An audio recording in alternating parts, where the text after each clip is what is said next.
Hi, everyone. Welcome to Color Theory with Miss Taryn. Today, we will be creating our complementary color self portraits. The learning objectives for today's lesson are to identify and utilize complementary colors, discover the artist Henri Matisse, learn about Fauvist and portrait art, apply color theory concepts to portraiture painting.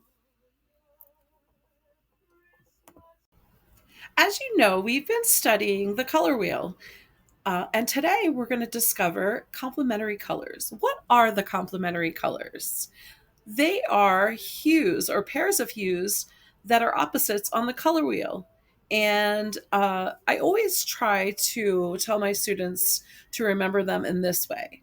So if you look at the diagram below the text, you'll see the three sets of colors. They are red and green, right? We're approaching a season that uses a lot of these colors together, Christmas.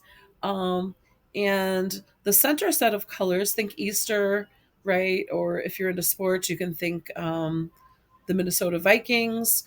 Uh, they use yellow and violet.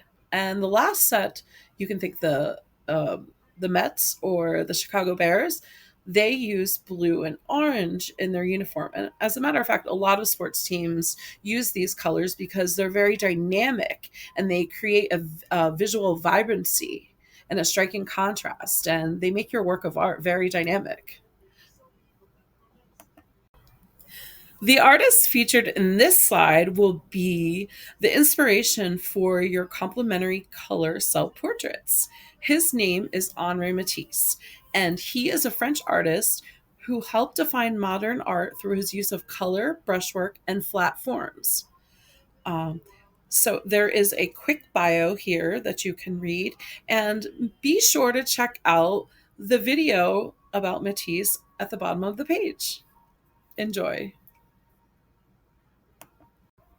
So Henri Matisse was commonly referred to as a Fauvist, and the Fauvist period of art emerged in the early 20th century, characterized by vivid colors and expressive forms. It challenged traditional artistic conventions and perceptions. Fauvist art focused more on emotion rather than portraying a realistic representation of someone. So, with that being said, what is a portrait? A portrait is a representation of a person, whether it's a painting, a photo, a sculpture. It focuses on capturing their likeness, their personality, their mood. It often features the face and the upper body, but it can sometimes be a full figured image of someone. And it could be represented through realistic, abstract, or stylized art. All right. Now it is time for your first activity. You will click on the green text in this slide to submit a voice answer in Padlet.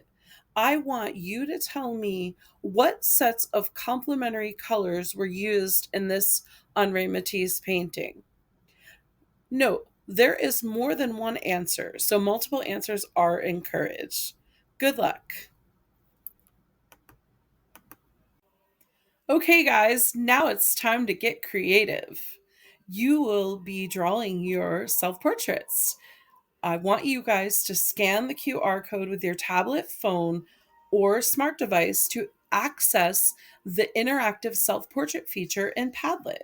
Once you're there, click on the plus sign and follow directions to create your complementary color Matisse inspired self portraits. This will be the preliminary lesson to our acrylic portraiture project. Have fun, and I can't wait to see what you guys come up with.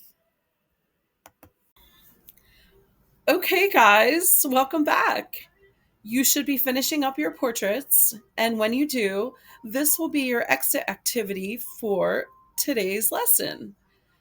I want you to click on the link below on this slide, and it will take you to our favorite things Padlet. When you reach the Padlet, I want you guys to leave an interactive answer on each of the categories. You will see that Miss Taryn pinned some of her favorite things at the top of the page. Have fun, and I hope you enjoyed this complimentary color portrait lesson today. Take care, everyone.